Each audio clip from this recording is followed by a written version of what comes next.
ಅವ್ರಿಗೆ ಕೆಲಸ ಮಾಡಕ್ ಬಿಜೆಪಿ ಡಬಲ್ ಸ್ಟ್ಯಾಂಡ್ ಮತ ಪೆಟ್ಟಿಗೆಯಲ್ಲಿ ಯಾರದೇ ಹಕ್ಕನ್ನ ಕಸಿಯಕ್ಕಾಗಲ್ಲ ಅನ್ನೋದನ್ನ ಅವ್ರು ಮರ್ತಿದ್ದಾರೆ. ಎಲೆಕ್ಷನ್ ಕಮಿಷನ್ ಇದು ಸ್ವತಂತ್ರವಾಗಿ ಕೆಲಸ ಮಾಡೇ ಮಾಡುತ್ತೆ ಸರ್. ಯಾವ್ದೋ ಅಧಿಕಾರಿ ಜಿಲ್ಲೆಯಲ್ಲಿ DC ಅವರು CM ಹೇಳ್ದಂಗೆ ಕೇಳ್ತಿದ್ದಾರೆ. ಇವತ್ತು ಬೆಳಿಗ್ಗೆ 11:15 ಅವ್ರಿಗೆ ಮನವಿ ಪತ್ರ ಕೊಡಕ್ ಹೋದ್ರೆ SIR ನಡೀತಾ ಇದೆ. ಒಬ್ರು ಅಧಿಕಾರಿಗೆ ಟೈಮ್ ಸೆನ್ಸ್ ಇಲ್ಲ. ಗುರಿಕಾರು ಯಶವಂತ್ ಗುರಿಕಾರು DC ಅವರು ಆಫೀಸಲ್ಲಿ ಇಲ್ಲ. ಇವತ್ತು ನಮ್ಮ ನಾಯಕರಾದ ನಿಖಿಲ್ ಕುಮಾರಸ್ವಾಮಿ ಅವರು ಹೋಗಿದ್ದಾರೆ. ಇವತ್ತು ರಾಮನಗರಕ್ಕೆ ಅಪ್ಲಿಕೇಶನ್ ಕೊಡಕ್ಕೆ ಮುಖ್ಯಮಂತ್ರಿಗಳ ಮೇಲೆ ನೇರವಾಗಿ ಆರೋಪವನ್ನು ಮಾಡ್ತಿದ್ದಾರೆ. ಆಫೀಸರ್ ಏನ್ ಕಾಯ್ಕೊಂಡಿರಕ್ಕಾಗಲ್ಲ. SIR ಪ್ರಕ್ರಿಯೆ ಇರೋದ್ರಿಂದ ಇವು ಅವರೊಬ್ಬರ ಅಲ್ಲ, ಆ ಒಂದು DC ಅಲ್ಲ ಸರ್, ಎಲ್ಲಾ DCಗಳು ಕರ್ತವ್ಯ ನಿರತವಾಗಿದ್ದಾರೆ. ಕಾಲಕ್ಕೆ ಚಕ್ರ ಕಟ್ಕೊಂಡು ಕೆಲಸ ಮಾಡ್ತಾ ಇದ್ದಾರೆ. ಅಧಿಕಾರಿಗಳ ಮೇಲೆ ನೋಡಿ ಸರ್, DC ಮೇಲೆ JDS ಅವರು BJP ಅವರ ಆರೋಪ ಉರ್ಲಿಲ್ಲ. ನಾನು ಹೇಳಕ್ ಬರೋದು ಸರ್, BLO ಅಧಿಕಾರಿ ಸರ್, ಮುಖ್ಯಮಂತ್ರಿಗಳು ಮಾಡ್ಲಿ, ಅವರು ಸ್ವತಂತ್ರ ಇದ್ದಾರೆ. ಮುಖ್ಯಮಂತ್ರಿಗಳು ಎಷ್ಟು ಬಲಿಷ್ಠ, SIR ನ ಸೀರಿಯಸ್ ಆಗಿ ತಗೊಂಡಿರೋಂತ ಯಾವ್ದಾದ್ರು ಸೌತ್ ಇಂಡಿಯಾದಲ್ಲಿ ಮುಖ್ಯಮಂತ್ರಿ ಇದ್ದಾರೆ ಅಂದ್ರೆ ಅದು DK ಶಿವಕುಮಾರ್ ಒಬ್ರೆ. ಇವರು JDS ಅವ್ರು ಅರ್ಥ ಮಾಡ್ಕೊಳ್ಳಿ. ನೋಡಿ ಸರ್, ಮೊಸಲ್ ಕಲ್ಲು ಹುಡುಕ್ಬಾರ್ದು.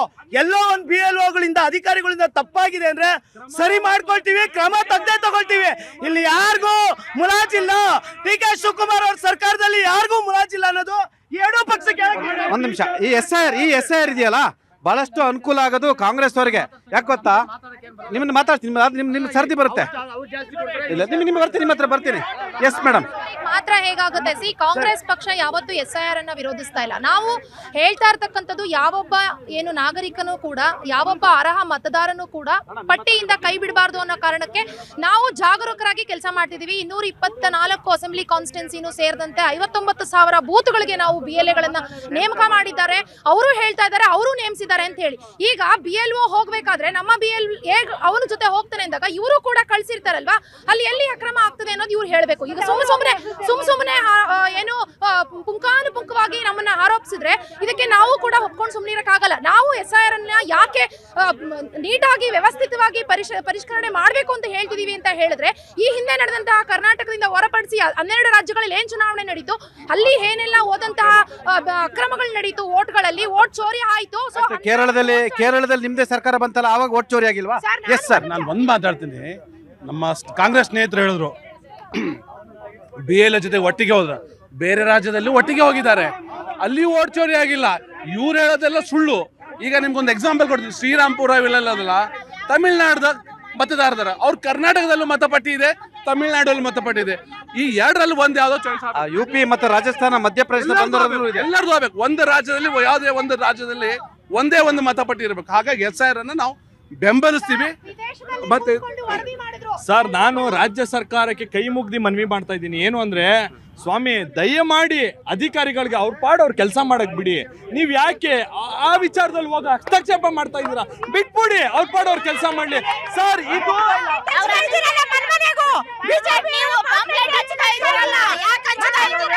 ಇವರು ಎಲೆಕ್ಷನ್ ಕಮಿಷನ್ ವ್ಯವಸ್ಥೆ ಮೇಲೆ ಇವ್ರಿಗೆ ನಂಬಿಕೆ ಇಲ್ಲ, ಬಿಜೆಪಿಗರಿಗೆ ಅನ್ನೋದು ಈ ಕಾರ್ಯಕ್ರಮದಲ್ಲಿ ಸಾಬೀತಾಗಿದೆ. ಸರ್, ಅವ್ರು ಮಾತಾಡ್ಕೊಳ್ಳಿ. ಸರ್, ಮಾತೆತ್ತಿದ್ರೆ ಓಟ್ ಚೋರಿ ಅಂತಾರೆ. ಸರ್ ಮಾತೆತ್ತಿದ್ರೆ ಓಟ್ ಚೋರಿ ಅಂತಾರೆ. ಓಟ್ ಚೋರಿ ಆಗಿರೋ ಸ್ವಾಮಿ 136 ಸ್ಥಾನ ಆಗಿದ್ರಲ್ಲ, ಓಟ್ ಚೋರಿ ಇದೇನೆ ರಾಜ್ಯ ಸರ್ಕಾರದ ರಚನೆ ಆಯ್ತಾ ನೀವು? ಅಲ್ಲ,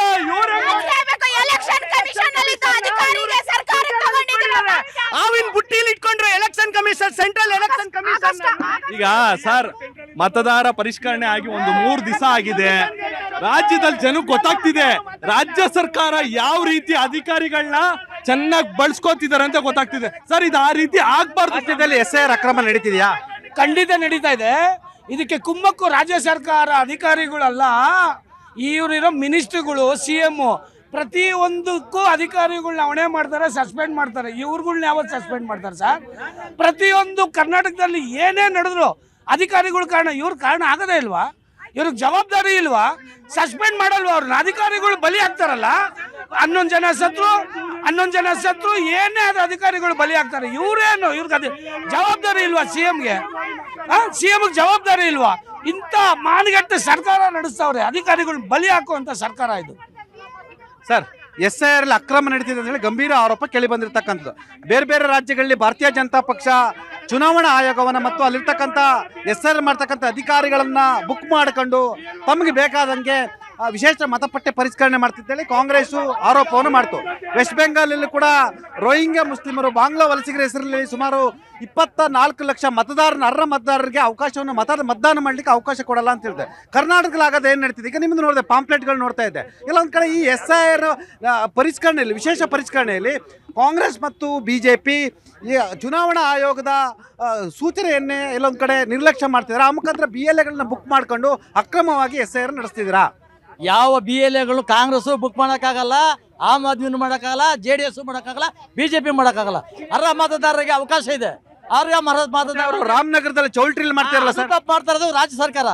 ಅವರು BJP ಸರ್ಕಾರದ ಮೇಲೆ ಹೇಳ್ತಾ ಇದ್ರಲ್ಲ, ಇವತ್ತು ಅದೇ ಕೆಲಸ ಇಲ್ಲಿ ಮಾಡಕ್ಕೆ ಶುರು ಮಾಡಿದ್ದಾರೆ. ಇವಾಗ ಮಾಡ್ತಾ ಇರ್ತಕ್ಕಂಥದ್ದು ರಾಜ್ಯ ಸರ್ಕಾರದಲ್ಲಿ ಇರ್ತಕ್ಕಂಥ ಮುಖ್ಯಮಂತ್ರಿಗಳನ್ನ ಹೇಳ್ತಾರೆ, ನಿಮ್ಗೆ ಬೆನಿಫಿಟ್ ಬೇಕಾದ್ರೆ ಬೇರೆ ರಾಜ್ಯದವ್ರಿಗೆ ಮಾತ್ರ ನಿಮ್ಗೆ ಅವಕಾಶ ಕೊಡೋಲ್ಲ, ಈ ರಾಜ್ಯದ ವೋಟ್ ಮತದಾರರಿಗೆ ಮಾತ್ರ ಬೆನಿಫಿಟ್ ಕೊಡ್ತೀವಿ ಅಂತಾರೆ. ಇವಾಗ ಹಿಂಗಾಗಿ ಎಲ್ಲೋ ಒಂದು ಕಡೆ ಈ ಸರ್ಕಾರ ಈ ಒಂದು ಅಕ್ರಮ ನಡೆಸೋದಕ್ಕೆ ಕಾರಣ ಆಗ್ತಾ ಇದೆ. ರಾಜ್ಯ ಸರ್ಕಾರದ ಅಕ್ರಮಗಳನ್ನ ಮಾಡೋದಕ್ಕೆ ಅವಕಾಶ ಮಾಡಿ ಮುಂದೆ ಏನಾದರೂ ಮಾಡಿ ಗೆದ್ದು ಬಿಡ್ಬೇಕು ಅಂತಾರೆ. ಗೆಲ್ಲಕ್ಕೆ ಸಾಧ್ಯ ಇಲ್ಲ. ಭಾರತೀಯ ಜನತಾ ಪಕ್ಷ ದೇಶಭಕ್ತರ ಪಕ್ಷ, ದೇಶಕ್ಕಾಗಿ ಪ್ರಾಣ ಕೊಡುವಂತ ಪಕ್ಷ. ಹಾಗಾಗಿ ದೇಶಭಕ್ತರ ಪಕ್ಷ ದೇಶಕ್ಕಾಗಿ ಮತದಾರರ ಹಕ್ಕನ್ನು ಕೊಡಿಸುವಂತ ಮಾಡೋ ಕೆಲಸ ಮಾಡ್ತಾ ಇದೆ. ಕರ್ನಾಟಕದಲ್ಲಿ SIR ಯಾಕೆ ಅತ್ಯಗತ್ಯ? SIR ಯಾಕೆ ಅತ್ಯಗತ್ಯ ಅಂದ್ರೆ ಮತದಾರರನ್ನ ರಿಯಲ್ ಬಾಂಗ್ಲಾ ವಲಸಿಗರು ಇಲ್ಲಿ ಬಂದು ಸೇರ್ಕೊಂಡಿದ್ದಾರೆ. ಬಾಂಗ್ಲಾದೇಶದ ವಲಸಿಗರು ಇಲ್ಲಿ ಬಂದು ಸೇರ್ಕೊಂಡು ಅವರ ಮತಗಳನ್ನ ಪಡ್ಕೊಳ್ಳೋದಕ್ಕೆ ಅವಕಾಶ ತಗೊಳ್ತಾ ಇರೋದು ಈ ಕಾಂಗ್ರೆಸ್ ಸರ್ಕಾರ. ಈ ಬೇರೆ ಬೇರೆ ಇವಾಗ ನಾನು ಆಗಲೇ ಹೇಳಿದೆ, ನಮ್ಮ ಪ್ರಕಾಶ್ ರಾಜು 4 ಮತದಾನ ಇಟ್ಕೊಂಡಿದ್ದಾರೆ. 4 ಮತದಾನ ಇಟ್ಕೊಂಡಿರ್ತಾರೆ ಅಲ್ಲ, ಅವರು ಕರ್ನಾಟಕದವರೇ. ಅವ್ರು ಮಂಗಳೂರಲ್ಲಿ ಕರ್ನಾಟಕದಲ್ಲಿ ವೋಟಿಂಗ್ ಇದೆ, ತಮಿಳುನಾಡಲ್ಲಿ ವೋಟಿಂಗ್ ಇದೆ, ಆಂಧ್ರ ತೆಲಂಗಾಣದಲ್ಲಿ ವೋಟಿಂಗ್ ಇದೆ, 4 ರಾಜ್ಯಗಳಲ್ಲಿ ವೋಟಿಂಗ್ ಇದೆ. ಒಬ್ಬ ವ್ಯಕ್ತಿ 4 ವೋಟಿಂಗ್ ಹೆಂಗ್ ಮಾಡ್ತಾನೆ? ಪ್ರಕಾಶ್ ರಾಜು ಮಾತೆತ್ತಿದ್ರೆ ಮೋದಿಯವ್ರ ಬಗ್ಗೆ ಮಾತಾಡ್ತಾರಲ್ಲ, ಅವ್ರಿಗೇನು ಅಷ್ಟು ಕಾಮನ್ ಸೆನ್ಸ್ ಇಲ್ವಾ? ಯಾಕೆ ಅವರು ಆ ಮತದಾರರು ನಿಂತ್ಕೋಬೇಕಾಗುತ್ತೆ? ಅವರು ಇದು ತಪ್ಪು ಮಾಡಿರ್ತಕ್ಕಂಥದ್ದು ಈ ರಾಜ್ಯ ಸರ್ಕಾರ ಇವತ್ತು ಏನಾದರೂ ಮಾಡಿ ಮತದಾರ ಸಂಖ್ಯೆ ಜಾಸ್ತಿ ಮಾಡ್ಕೋಬೇಕು. ಆದರೆ ಗ್ಯಾರಂಟಿಗಳು ಮಾತ್ರ ಕೊಡ್ದಂಗಿರ್ಬೇಕು. ಗ್ಯಾರಂಟಿಗಳಿಗೆ ಕಡಿವಾಣ ಹಾಕಬೇಕು. ಮತ ಚಲಾಯಿಸೋಕ್ಕೆ ಜನ ಬೇಕು ಅವರಿಗೆ. ಈ ತಪ್ಪು ಮಾಡಿರ್ತಕ್ಕಂಥ ಕಾಂಗ್ರೆಸ್ ಸರ್ಕಾರದ ಮುಖ್ಯಮಂತ್ರಿಗಳು ಕೂಡಲೇ ರಾಜೀನಾಮೆ ಕೊಡಬೇಕು. ರಾಜೀನಾಮೆ ಕೊಡದೆ ಹೋದ್ರೆ ಇಂಥ ಒಂದು ಅನಾಹುತಗಳಾಗ್ತಾ ಇರ್ತವೆ. ಯಾಕಂದ್ರೆ DK ಶಿವಕುಮಾರ್ ಅವರು ರಾಜೀನಾಮೆ ನಾವು ಬಯಸ್ತೀವಿ. ಈಗ ಆವಾಗಲೇ ತಾವು ಕೇಳಿದ್ರಿ ಏನು, ರಾಹುಲ್ ಗಾಂಧಿ ಅವರು ವೋಟ್ ಚೋರಿ ಅಂತ ಹೇಳ್ತಾವ್ರೆ ಅಂತ.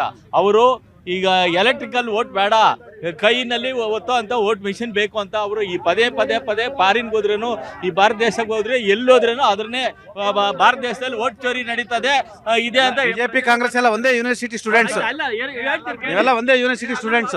ಬಾಂಗ್ಲಾದೇಶದಲ್ಲಿ ಸರ್ ಎಲ್ಲ ಮಾತಾಡ್ತಾ ಇದ್ದಾರೆ. ಲೇಡೀಸ್ಗೆ ಎಲೆಕ್ಷನ್ ಮುಂಚೆ ಏನ್ ಹೇಳಿದ್ರು, ಪ್ರತಿ ಒಂದು ಮಹಿಳೆಯರಿಗೆ 2,000 ಸಾವಿರ ಕೊಡ್ತೀನಿ ಅಂತ ಹೇಳಿದ್ರು. ಆಮೇಲೆ ಹೇಳಿದ್ರು ರೇಷನ್ ಕಾರ್ಡ್ ಬೇಕು, ಅದ್ ಬೇಕಂದ್ರು. ಕೊನೆಗೆ ಅದಿಲ್ಲ ಅಂತ ಹೇಳಿದ್ರೆ ಇವಾಗ ಏನ್ ಮಾಡಿದಾರೆ, ವಾಟರ್ ಬಿಲ್ಲು 2,000 ಬರೋದಕ್ಕೆ 5,000 ಬಿಲ್ ಹಾಕಿದ್ದಾರೆ. ಒಂದೊಂದ್ ಮನೆಗೆ 4,000 ಬಿಲ್ ಹಾಕಿದ್ದಾರೆ. ಪ್ರತಿ ಒಂದ್ ಮನೆಗೆ 2,000 ಬಿಲ್ಲು. ಮತ್ತೆ ನಾವು ಕೊಡೋ ದುಡ್ಡಲ್ಲೇ ಅವ್ರು 2,000 ಕೊಡೋದು. ಟ್ಯಾಕ್ಸ್ ಎಕ್ಸ್ಟ್ರಾ ಹಾಕ್ತಾರೆ. ಪ್ರತಿ ಒಂದು ನಮ್ ದುಡ್ಡಲ್ಲಿ ಅವ್ರು ಕೊಡ್ತಾ ಇದ್ದಾರೆ. ಅವ್ರ ಕೈಯಿಂದ ಏನು ಕೊಡ್ತಾ ಇಲ್ಲ. ಅವ್ರ ಮುಂದುವರೆದ ಭಾಗ SIR ನೋಡಿ, ಇದು ಮಾಡ್ತಾರೆ SIR ಅಲ್ಲಿ. ಇದ್ರಲ್ಲಿ ಯಾವ್ದು ಇವ್ರು ಹೇಳ್ತಿದಾರೆ ಕಾಂಗ್ರೆಸ್ ಅವರು, ಇದು ಕಾಂಗ್ರೆಸ್ ಅವ್ರಿಗೂ ಒಳ್ಳೇದೇ. ಆದ್ರೆ ಇವ್ರು ಇವತ್ತು ತೋರಿಸಿದ್ರೆ ಬಾಂಗ್ಲಾದೇಶದಲ್ಲಿ ಇವತ್ತು ಎಷ್ಟು ಆರಾಮದ ವೋಟ್ಗಳು ಅಲ್ಲಿಂದ ತೆಗ್ದಿದ್ದಾರೆ. ಇಲ್ಲೂ ಕೂಡ ಆಗ್ತದೆ. ಇಲ್ಲಿ ಬಂದು ಅಲ್ಲಿಂದ ವಲಸೆ ಬಂದಿದ್ದಾರೆ. ಪ್ರತಿದಿನ ಟ್ರೈನ್ ಲಾಸ್ಟ್ ವೀಕ್ ನಾವೇ ಕಂಪ್ಲೇಂಟ್ ಕೊಟ್ಟಿದೀವಿ. ಒಂದು ಇದರಲ್ಲಿ ಮೈಸೂರಲ್ಲಿ ಬಂದಂತಹ ಎಲ್ಲ ಜಬಲ್ಪುರಿಂದ ಬಂದಂತಹ ಟ್ರೈನ್ ಅಲ್ಲಿ ಎಷ್ಟು ಬಾಂಗ್ಲಾ ವಲಸಿಗರು ಬಂದ್ರು. ಯಾವತ್ತಾದ್ರೂ ಒಂದು ರೈಲು BJP ಕರ್ನಾಟಕದಲ್ಲಿ BJP ಸರ್ಕಾರ ಇತ್ತು. ಬಾರ್ಡರ್ ಅಲ್ಲಿ ನಿಮ್ದೇ, ಕೇಂದ್ರ ಸರ್ಕಾರ ಬಾರ್ಡರ್ ಅಲ್ಲಿ ಇರೋದು ನಿಮ್ದು ಜವಾಬ್ದಾರಿ ಇದೆ. ಇವತ್ತು ಬಾರ್ಡರ್ ಅಲ್ಲಿ ನಾವು ಏನ್ ಮಾಡ್ಬೇಕಾ ಇದನ್ನ ಸೂಕ್ತವಾಗಿ ತಗೊಂಡಿದೀವಿ. ವೆಸ್ಟ್ ಬೆಂಗಾಲ್ ಎಲೆಕ್ಷನ್ ಆದ್ಮೇಲೆ ಬಾಂಗ್ಲಾ ರೋಹಿಣಿ ಇವ್ರು ಏನಿದ್ದಾರೆ ಸುಮಾರು 15ರಿಂದ 20 ಲಕ್ಷ ಮೇಡಮ್ನವ್ರು ಈಗ ಆಲ್ರೆಡಿ ಮೆನ್ಷನ್ ಮಾಡಿದ್ರು. ಅವ್ರನ್ನ ಸೇರ್ಸಕ್ಕೆ ಈ ಚೌಲ್ಟ್ರಿನಲ್ಲಿ ಇವ್ರು ಮಾಡ್ತಾ ಇರೋದು. ಯಾಕೆ ಅಂತ ಹೇಳಿದ್ರೆ ನಾವು ದೇಶಭಕ್ತರು BJPನವರು, ನಾವು BLO ಜೊತೆಗಳು ಹೋಗ್ತೀವಿ, ನಾವು BLA ಜೊತೆ ಹೋಗ್ತೀವಿ. ನಮ್ಮಲ್ಲಿ ಕಾರ್ಯಕರ್ತರಿದ್ದಾರೆ, ಕಾಂಗ್ರೆಸ್ನಲ್ಲಿ ಕಾರ್ಯಕರ್ತರಿಲ್ಲ. BLO ಬೂತ್ ಲೆವೆಲ್ ಅಲ್ಲಿ ಕಾರ್ಯಕರ್ತರಿಲ್ಲ. ಬೋಗಸ್ ಮತದಾರರಷ್ಟೇ ಇರೋದು. ಆ ಬೋಗಸ್ ಮತದಾರನ ಸೃಷ್ಟಿ ಮಾಡೋದಕ್ಕೆ BLA 2 SIR ಮಾಡಿದ್ದು ತುಂಬಾ ಒಳ್ಳೇದು. ಒಂದು ದೇಶ ಒಂದು ಚುನಾವಣೆ ಅಂತ ನಮ್ಮ ಮೋದಿ ಅವರು ಹೇಳಿದ್ದಾರೆ. ಅದೇ ಪ್ರಕಾರ SIR ಮಾಡಿ ತುಂಬಾ ಒಳ್ಳೇದು. ಕರ್ನಾಟಕದಲ್ಲಿ ಸುಮಾರು 15 ಲಕ್ಷಕ್ಕೂ ಹೆಚ್ಚು ಬಾಂಗ್ಲಾ ವಲಸಿಗರಿದ್ದಾರೆ ಅಂತ ಹೇಳಿ ಮಾತು ಕೇಳಿ ಬರ್ತಿರ್ತಕ್ಕಂಥದ್ದು. ಅಫ್ಕೋರ್ಸ್ ಕರ್ನಾಟಕದಲ್ಲಿ ಬಾಂಗ್ಲಾ ವಲಸಿಗರಿದ್ದಾರೆ.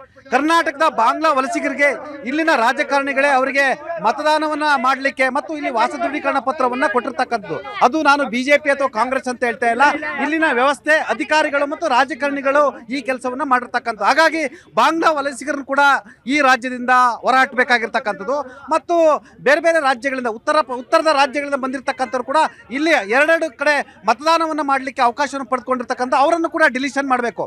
ನಿಮಗೆ ಮಹದೇವಪುರ ಸೇರಿದಂತೆ ಬೆಂಗಳೂರಿನ ಅನೇಕ ಕಡೆ ಇವತ್ತು ಭಾರತೀಯ ಜನತಾ ಪಕ್ಷಕ್ಕೆ ಏನು ಡಬಲ್ ವೋಟಿಂಗ್ ಮಾಡ್ಕೊಂಡಿರ್ತಕ್ಕಂಥ ವರದಾನ ಆಗಿರ್ತಕ್ಕಂಥದ್ದು. ಬಹುತೇಕ ಹಿಂದಿ ರಾಜ್ಯಗಳಿಂದ ಬಂದಂಥವರು ಭಾರತೀಯ ಜನತಾ ಪಕ್ಷ ಮತದಾರ ಅನ್ನೋ ಕಾರಣಕ್ಕೆ ಅವ್ರ ಮೇಲೆ ಭಾರತೀಯ ಜನತಾ ಪಕ್ಷಕ್ಕೆ ಸಿಂಪತಿ ಇದೆ ಎಂಬ ಗಂಭೀರ ಆರೋಪ ಕೂಡ ಕೇಳಿ ಬಂದಿರತಕ್ಕಂಥದ್ದು. ಹಾಗಾಗಿ ಈ ಒಂದು ವಿಶೇಷ ಮತಪಟ್ಟಿ ಪರಿಷ್ಕರಣೆ ವಿಚಾರದಲ್ಲಿ ಮುಖ್ಯಮಂತ್ರಿ DK ಶಿವಕುಮಾರ್ ಅವರು ಯಾವುದೇ ಕಾರಣ ಕೂಡ ಅಧಿಕಾರಿಗಳು ಮತ್ತು ನಿಮ್ಮ ಪಕ್ಷದ ನಾಯಕರ ಕಡೆ ಇನ್ವಾಲ್ವ್ ಆಗದಿದ್ದಂಗೆ ನೋಡ್ಕೋಬೇಕು. ಯಾಕಂತ ಹೇಳಿದ್ರೆ ಇಲ್ಲಿ ಅಕ್ರಮ ವಲಸಿಗರನ್ನು ನಾವು ಹೊರಹಾಕಬೇಕಾಗಿರ್ತಕ್ಕಂಥದ್ದು. ಮತ್ತು ತಾವೇ ಹೇಳಿದಾಗೆ ತಮ್ಮ ಗ್ಯಾರಂಟಿಗೂ ಕೂಡ ನಿಜವಾದ ಮತದಾರರು ಸಿಗ್ತಾರೆ. ಹಾಗಾಗಿ ಪರಿಷ್ಕರಣೆ ಕೂಡ ಇದು ಅನುಕೂಲ ಆಗ್ತಕ್ಕಂಥದ್ದು. ಆ ಮುಖಾಂತರ ಕರ್ನಾಟಕದಲ್ಲಿ ನ್ಯಾಯಯುತವಾಗಿ ನಡೀತಾ ಇಲ್ವಾ ಸರ್? ರಾಜ್ಯದಲ್ಲಿ ಇವತ್ತು ಪ್ರಿಯಾಂಕ್ ಖರ್ಗೆ ಅವರು ಒಂದು ಸ್ಟೇಟ್ಮೆಂಟ್ ಕೊಟ್ಟಿದ್ದಾರೆ, ಬೇಗ ಆಗ್ಲಿ ಅಂತ ಕಲ್ಯಾಣ ಮಂಟಪದಲ್ಲಿ ಮಾಡ್ತಾ ಇದ್ದಾರೆ ಅಂತ. ಜವಾಬ್ದಾರಿಯುತ ಸ್ಥಾನದಲ್ಲಿ ಇರತಕ್ಕಂಥ ಗೃಹ ಮಂತ್ರಿ ಅವರು